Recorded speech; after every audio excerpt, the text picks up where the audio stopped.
오늘 함께 보실 말씀 요한일서 5장 14절 15절 말씀입니다. 그를 향하여 우리가 가진 바 담대함이 이것이니 그의 뜻대로 무엇을 구하면 들으심이라. 우리가 무엇이든지 구하는 바를 들으시는 줄을 안즉 우리가 그에게 구한 그것을 얻은 줄을 또한 아느니라. 아멘. 오늘 저는 여러분과 함께 우리가 가진 바 담대함이라고 하는 제목으로 말씀을 나누겠습니다. 며칠 전에 제가 필라델피아 우리 옛날 성도님이셨던 권사님께 통화를 하는데 병원에 가 계시더라고요. 병원에 계신 줄을 몰랐어요. 한 몇 주 만에 전화를 드렸기 때문에 그 사이에 이제 무슨 일이 일어나서 병원에 입원을 하시게 됐는데 저는 병원인 줄 알았더니 요양원이시더라고요.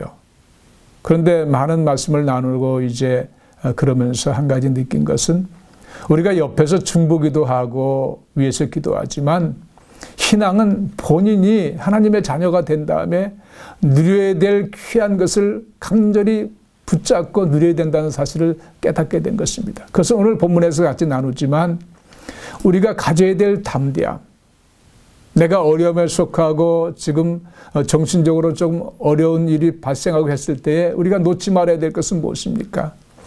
하나님의 자녀라고 하는 그 사실이에요. 십자가의 능력을 붙잡고 예수 그리스도의 이름을 붙잡고 그런 어려운 정신적인 일이 일어날 때 예수 이름으로 꾸짖고 주님 도와달라고 본인 스스로가 그 주신 그 은혜를 선포하고 누릴 수 있는 그런 자세가 너무나 귀하다는 것을 깨닫게 돼요. 그러므로 우리가 평소 때 우리 주님을 향한 신앙의 농도가 깊어야 된다는 사실을 깨닫게 됩니다. 주님에 대한 평소의 신앙이 강하면 여러분 이런 태풍이 불어오고 또 우리가 전혀 상상치 못했던 이런 일들을 당할 때 주님을 붙잡고 내가 먼저 발버둥치는 그런 일이 있게 된다는 사실이에요. 오늘 본문의 말씀에 제가 내용을 중에서 본문의 내용에 있는 단어를 가지고 제가 제목을 삼았습니다. 그를 향하여 우리가 가진 바 담대함, 우리가 가진 바 담대함. 그 담대함이 무엇인지를 보고 그 담대함을 우리가 누릴 수 있는, 그래서 그로 인해서 하나님의 역사가 기도하는 우리들에게 넘쳐나는 그런 일이 넘치길 바랍니다. 저도 기도하면서 하나님 앞에 몸부림치는 것 중에 한 가지가 주님, 제가 이런 여러 가지 기도 제목들을 기도하는데 하나님 빨리 응답해 달라고 하는 그런 간절한 일이 일어날 때가 너무나 많아요.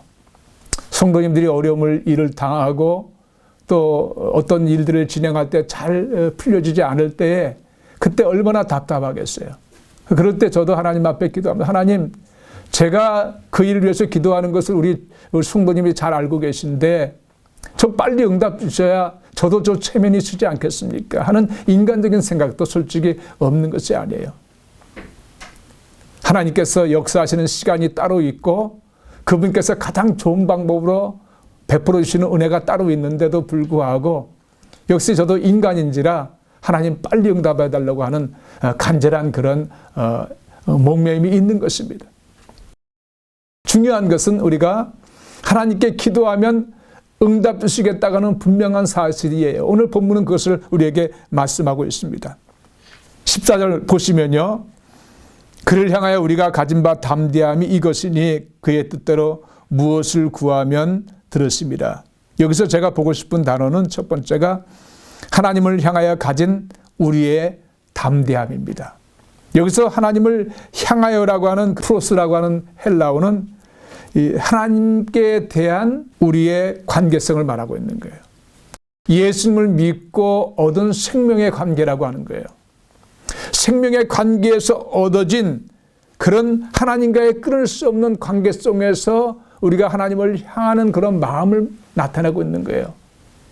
그러면 동시에 하나님께서는 우리를 생명력의 관계 속에서 향하고 계시다는 사실입니다.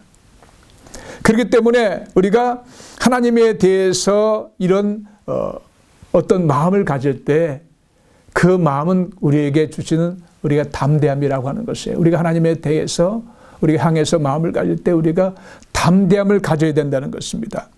여기서 담대함이라고 하는 것은 이 영어 해석으로 confidence라고 그렇게 해석했습니다.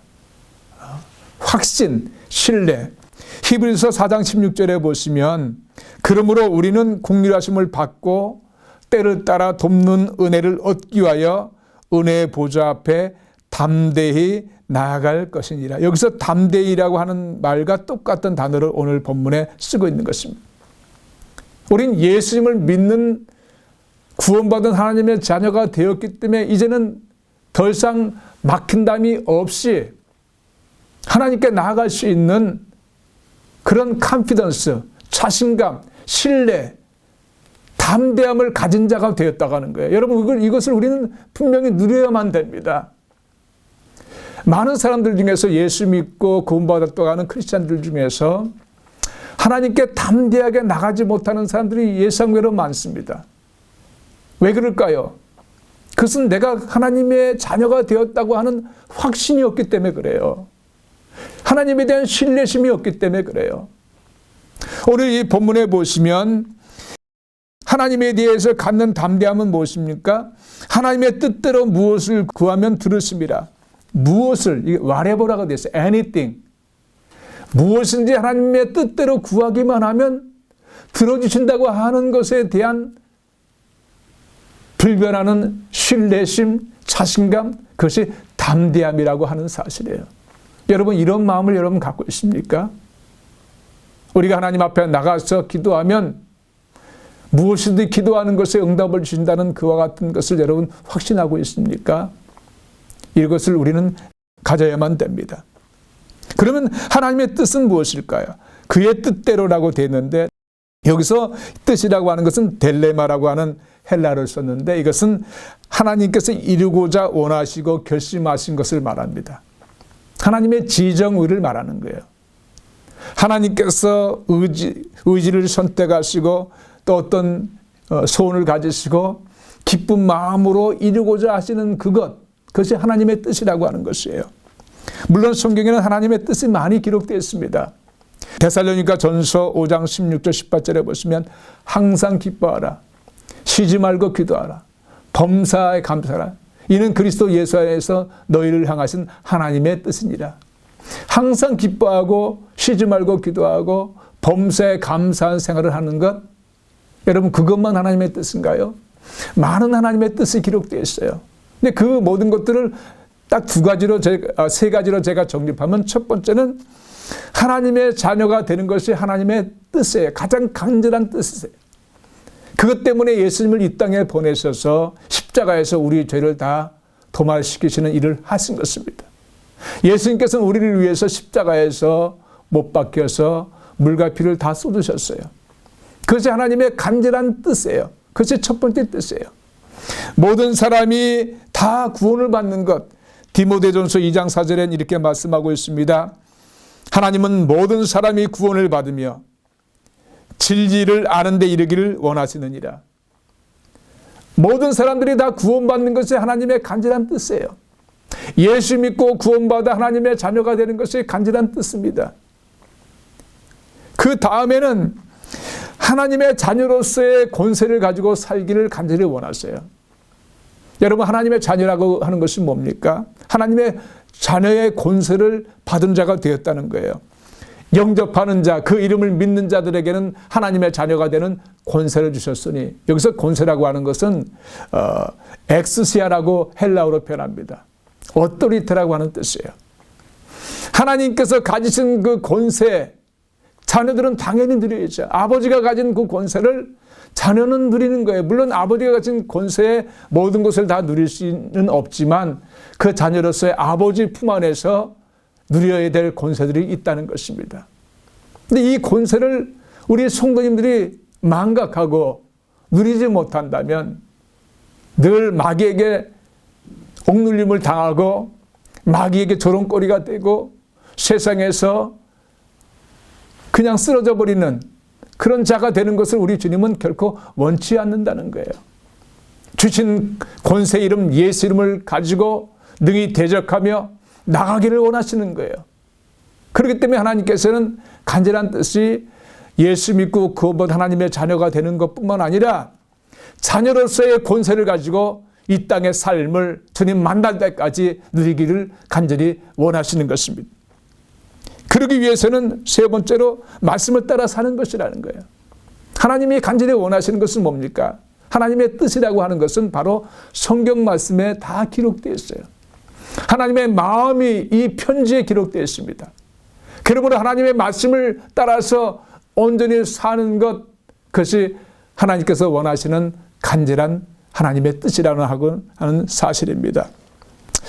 며칠 전에 뉴스를 보니까 제가 존경했던 잔 맥카터 목사님이 지금 병상에 계셨는데 아마 수술하시고 치료 중에 계시다가 지금 그 패밀리들로부터 CBN 뉴스를 보니까 The worst, 아주 지금 크리티컬 상태로 계시다고 하는 그런 뉴스를 접했어요. 그래서 그것 때문에 다른 사람들은 뭐 이미 돌아가셨다고 또 잘못된 뉴스들도 나오기도 하는데 아직은 돌아가신 것은 아니고 그분께서 지금 이제 치료 중에 그렇게 몸 상태가 더 악화되는 그런 일이 일어난 것 같아요.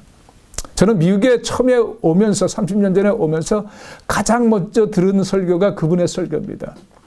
새벽마다 그분의 설교가 틀어지면서 잠을 깼어요.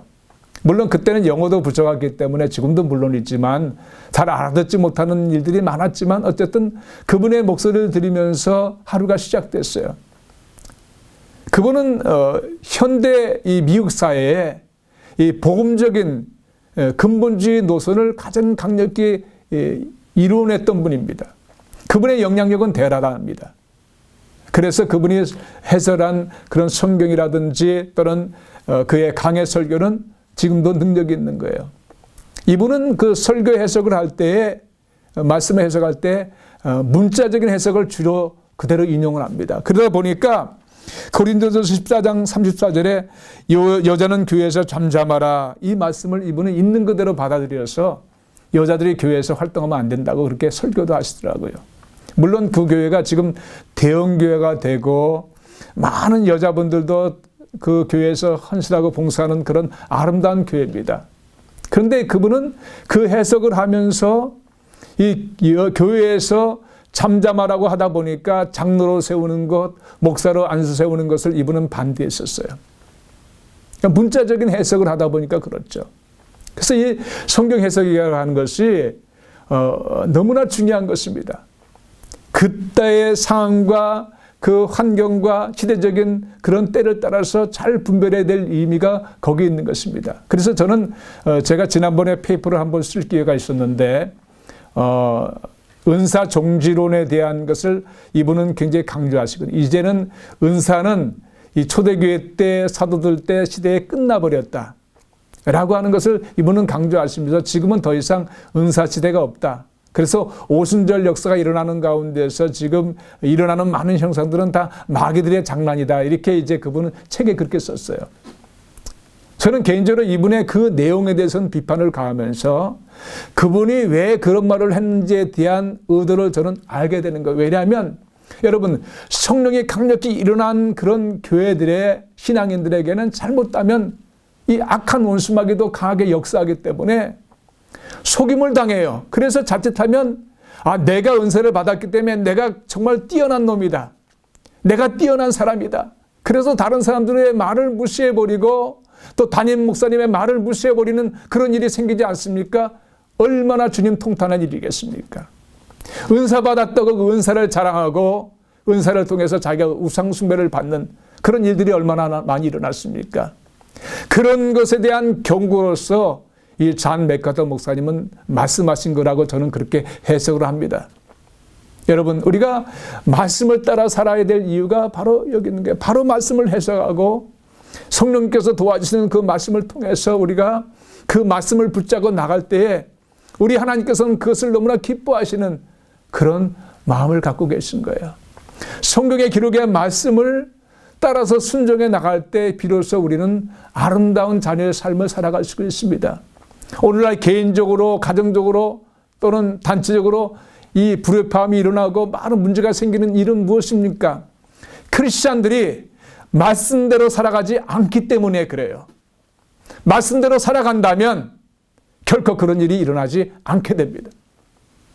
말은 그럴싸하게 하고 크리스찬의 그런 가면을 썼지만 우리 마음은 주님의 말씀을 따르지 아니하는 그런 하나님으로부터 책망받아야 될 모습에 있기 때문에 이 말씀대로 열매를 맺지 못하고 그런 삶을 살지 못하는 거예요. 그러므로 하나님께서는 이 자녀들이 하나님의 말씀을 따라 살기를 간절히 원하시는 뜻이 있다고 하는 사실입니다. 주님의 손이라고 하는 에세이집이 있습니다. 목사님들이 한 60여 명이 쓰신 에세이집인데 한 40년 전에 쓴 글들을, 에세이들을 모은 책이에요. 근데 거기서 제가 읽다 보니까 강원 평창 그 봉황대라고 하는 마을에, 산간 마을에 그 당시에 개수교회라고 있었는데 박대성 목사님이 쓴 글이에요. 봉황대 사람들이라고 하는 제목의 그런 에세이예요. 근데 그 글을 읽으면서 제가 좀 은혜를 받았습니다. 그분이 처음에 목회지를 이제 가게 되시는데 밤에 가시게 됐어요. 엄청난 거리를 걸어서 가시면서 발도 다 부르뜨고 그리고 이제 어려운 가운데 도착했는데 그 산간 지역에 동네 사람들도 많지 않은 그런 지역에 이 파송된 자기 자신을 책망하면서 하나님께 원망도 하고 그랬다는 거예요. 근데 곧 회개하고 열심으로 이제 그 지역을 이제 복음화시키기 위해서 애를 쓴 분입니다. 근데 그 지역은 이 관망이 좋기로 유명한 곳이면 또한 동시에 술과 담배 노름이 아주 쩌드른 그 동네로 유명한 곳이었다는 것이에요. 그래서 보면 밤에 보면 아이들이 할 것이 없으니까 부모에게 배운 것이 술과 담배 노름이니까 아이들이 밤에 그냥 몰래 국민학교 학생들이 모여서 담배도 하고 술도 마시고 막 그렇게 한다는 거예요. 얼마나 망가진 그런 동네인지를 알 수가 있죠. 이분께서 그것에서 교회를 인도하시면서 가까워 방문하면서 예수 그리스도의 능력을 가지고 그들에게 설득하고 말씀을 전도하고 그리고 교회의 일을 감당했던 것입니다. 그랬더니 얼마 가지 않아서 그 동네 사람들이 다 예수 믿는 놀라운 역사가 일어났다는 거예요. 술, 담배, 노름 다 던져버리고 다 좋은 사람들이 돼서 열심히 일을 하면서 교회 섬기면서 살아가는 그런 아름다운 마을이 되었다는 그 간증의 내용을 읽으면서 많은 은혜를 받았어요. 여러분, 그 목사님이 위대한 것은 하나님의 자녀로서 가지고 있는 예수님의 권세였어요. 여러분, 술과 담배와 노름을 어떻게 쫓아낼 수 있겠습니까? 사람의 힘으로는 안 되거든요. 술에 임박인 사람, 그 다음에 담배에 임박인 사람, 특별히 노름 같은 거, 갬블링은 여러분 칼을 대고 손을 잘라도 다시 하는 것이 바로 노름이에요. 이것은 미국 사회에서도 너무나 논란이 되고 있지 않습니까? 그런 것을 무엇으로 끊을 수 있습니까? 예수님의 능력으로만 끊을 수 있는 거예요. 예수 이름만 쫓아낼 수 있고 해결할 수 있는 것이에요. 이 목사님은 그것을 아셨기 때문에 예수님께 위지해서 그 능력에 위지해서 그 권세에 위지해서 그렇게 담대하게 그들을 설득하고 말씀을 선포했더니 다 꼬꾸라지고 변화되는 역사가 일어났다고 하는 사실입니다. 우리는 예수님의 권세를 의지하는 하나님의 자녀로서 살아가는 것이 얼마나 중요한 것인지 하나님의 뜻인지를 우리는 분명히 알게 되는 것입니다. 그런데 중요한 것은 여러분, 우리가 말씀을 읽으면서도 또 이렇게 설교 말씀을 들으시면서도 우리가 막상 어떤 일을 결정하고 당할 때는 이것이 하나님의 뜻인가 아닌가 잘 모를 때가 있어요. 정말 힘든 일입니다. 저도 기도하면서 이것이 하나님의 뜻인지 아닌지 분별하려고 노력할 때가 있지만 참 쉽게 분별하지 못할 때가 너무나 많아요. 근데 중요한 방법을 우리 성경은 가르쳐주고 있습니다. 그것은 성령님께 의지하고 여쭙는 거예요. 여러분, 기도의 자리는 어떤 자리인가요? 기도라고 하는 것은 성령님께 의탁해서 그분께 간절히 매달려서 도움을 요청하는 자리가 바로 기도의 자리예요. 여러분, 그런 기도의 자리가 아니면 하나님의 뜻을 알 방법이 없어요. 분별할 방법이 없어요. 로마서 8장 27절에 보시면 마음을 살피시는 이가 성령의 생각을 아시나니 이는 성령이 하나님의 뜻대로 성도를 위하여 간구하심이라고 이렇게 표현하고 있는데, 마음을 살피시는 이가 누군가요? 하나님이세요. 근데 이 하나님이 성령의 생각을, 성령 하나님의 생각을 아신다는 거예요. 그것은 뭡니까? 그 밑에 있는 것처럼 성령님이 하나님의 뜻을 서로 알기 때문에 그 하나님의 뜻대로 우리의 성도들을 위해서 간구해 주신다는 거예요. 여러분, 하나님의 뜻을 우리가 어떻게 알겠습니까? 나의 일에 벌어진 일을 우리가 어떻게 구분할 수가 있겠습니까? 성령께서만 아시는 거예요. 그래서 성령께서 우리를 위해서 간구해 주시는데 그 앞절에 보니까 이렇게 표현되어 있습니다. 이와 같은 성령도 우리 연약함을 도우시나니 우리는 마땅히 기도할 바를 알지 못하나 오직 성령이 말할 수 없는 탄식으로 우리를 위하여 친히 간구하심이니라. 성령께서 우리를 잘 아시기 때문에 하나님의 뜻에 맞게 우리를 인도하시고 도와주신다는 사실입니다. 그러면 우리가 하나님의 뜻을 잘 분별하지 못할 때, 알지 못할 때 성령님께 의지하라고 성령님을 우리 가운데 보내주신 거예요. 얼마나 놀랍고 축복된 일입니까? 우리 하나님의 자녀가 갖는 말할 수 없는 특권이에요. 또 세 번째 오늘 본문에서 보고 싶은 것은요, 보장된 기도 응답을 아는 자가 되어야 된다는 거예요. 이것이 아는 자가 될 때 거기서 나오는 담대함을 가진 우리가 된다는 사실입니다. 15절에 보시면 우리가 무엇이든지 구하는 바를 들으시는 줄을 안즉 우리가 그에게 구한 그것을 얻은 줄을 또한 아느니라. 여기 안다라고 하는 말이 두 번 나옵니다. 여기서 무엇인지 whatever라고 표현됐어요. 우리가 무엇인지 구하면 하나님께서 그 구하는 기도를 들으신다는 것을 알아요. 그리고 또 들으신 그 하나님께서 우리에게 기도의 응답을 주신다는 사실을 알아요. 그러니까 기도하고 응답받는 사실에 대해서 우리는 안다는 거예요. 이 안다고 하는 단어는요, 헬라어로 보면 오이다멘이라고 우리가 읽는데 조금도 의심하지 않고 부정할 수 없는 완벽한 지식을 말합니다. 이것은 하나님의 자녀에게만 주시는 특별한 은혜예요. 의심하지 않고 부정하지 않고 그 사실을 아는 거예요. 저는 이 사도행전을 읽을 때마다 저는 놀라운 것을 늘 보는 것이 어떻게 사도들이 가는 곳마다 기사와 이적이 나타났는데 그들은 그냥 만나면 그냥 기도해서 턱 병이 낫고 또 예를 들면 3장에 보면 나면서부터 걷지 못한 자가 있었잖아요. 그가 이제 사람들에게 실려서 미문에서 올려지면 거기서 동냥을 합니다. 근데 베드로 요한, 오늘 이 요한일서를 기록한 이 사도 요한, 이 두 사람이 기도하러 가다가 그만 그 사람을 만나고 예수 이름으로 명령했을 때 그가 일어난 사건이 일어났어요. 어떻게 그렇게 그런 일을 할 수 있을까? 어떻게 바로 그냥 딱 보자마자 그냥 일어나라고 명령할 수 있었을까? 그것은 이미 그들이 신앙생활에서 예수님과 함께 동행하면서 체험한 것도 있었고 또 마가다락방 오순절에서 체험한 그 약속하신 것은 반드시 주신다는 예수님의 그 약속의 말씀이 이루어지는 것을 체험했을 뿐만 아니라 또 본인들도 그 말씀대로 성령의 능력을 체험한 자들이 됐기 때문에 성령님과 수시로 교통하는 그런 은혜가 있는 자들이 되었어요. 그렇기 때문에 그는 보는 사람에게 바로 이에게 명령하면 낫는다는 것을 알고 있었다는 거예요. 또 사도행전 9장에 가서 보시면 다비다, 도르가라고 불리는 여인이 있는데 그 여인이 많은 과부들을 도와주고 하는 선행한 일을 하다 죽었습니다. 그때 이 다락방에 올라가서 이 베드로가 무릎을 꿇고 기도한 다음에 도르가를 향해서 외칩니다. 도르가야, 다비다야, 일어나라. 그러자 그냥 일어났거든요. 어떻게 그렇게 외칠 수 있습니까? 기도한 다음에 그냥 돌아서서 일어나라고 외치면 일어나는 걸 알기 때문에 외친 거 아니겠습니까? 그러니까 오늘 본문에 나와 있는 안즉, 아는이라고 하는 단어, 이런 체험적인 지식이 이 사도들에게 있었기 때문에 그래요. 지금도 성령의 은혜를 따라서 이런 사건들이 일어나고 있는 거예요. 왜 그럴까요?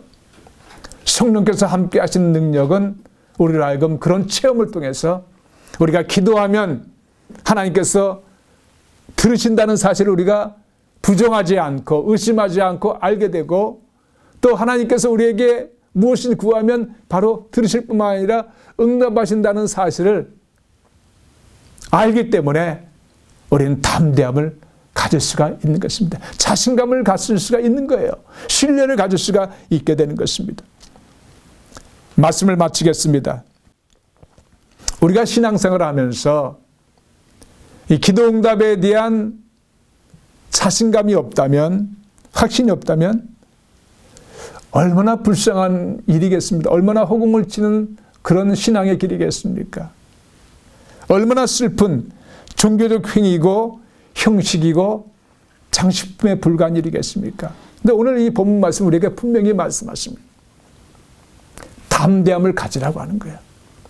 하나님의 자녀들은, 하나님의 사랑받은 우리들은 하나님께 기도하면 그 기도를 들으실 뿐만 아니라 응답해 준다는 사실을 우리가 의심치 아니하고 부정치 아니하고 깨닫는다는 사실, 안다는 사실을 우리가 오늘 본문탕에서 우리가 배우게 되고, 그래서 이런 믿음을 통해서 우리가 확신을 가지고 달려가길 원하시는 거예요.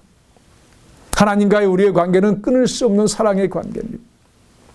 우리 각자를 너무나 사랑하셔서 예수님을 사랑하는 독생자 예수님을 십자가에 달려 돌아가시게 하셨고, 그걸 통해서 우리가 그를 믿음으로 말미암아 구원받게 하셨고, 그래서 우리로 하여금 사랑받는 위치에 있도록 인도하셨기 때문에 우리는 하나님의 자녀로서의 본세를 붙잡고, 또 하나님 앞에 우리가 살아가는 과정 속에서 기도해야 될 제목들, 간절히 해결해야 될 제목들, 또 응답받아서 헤쳐나가야 될 제목들이 얼마나 많습니까? 그런 기도 제목들을 하나님 앞에 올릴 수 있는, 그래서 응답받았다고 하는 자신감, 담대함, 그런 것을 누리는 우리가 되기를 하나님은 간절히 원하십니다. 사랑하는 성도님 여러분, 우리에게는 많은 기도 제목들이 있습니다. 산 넘어 산 같은 그런 기도 제목들이 있습니다. 그러나 분명한 것은 하나님의 자녀들에게는 기도 응답의 역사를 허락하십니다. 하나님과의 끊을 수 없는 그런 친밀한 관계, 그런 교제, 아버지와 자녀로서의 관계가 우리가 깊이 유지가 된다면 우리는 하나님께서 우리의 기도를 들으시고 응답하신다는 사실을 알기 때문에 우리는 담대함을 가질 수가 있습니다. 자신감을 가질 수가 있습니다. 능력 있게 달려갈 수가 있습니다. 이런 담대함을 누리시는 성도님 여러분 되시기를 주님의 이름으로 축원드립니다.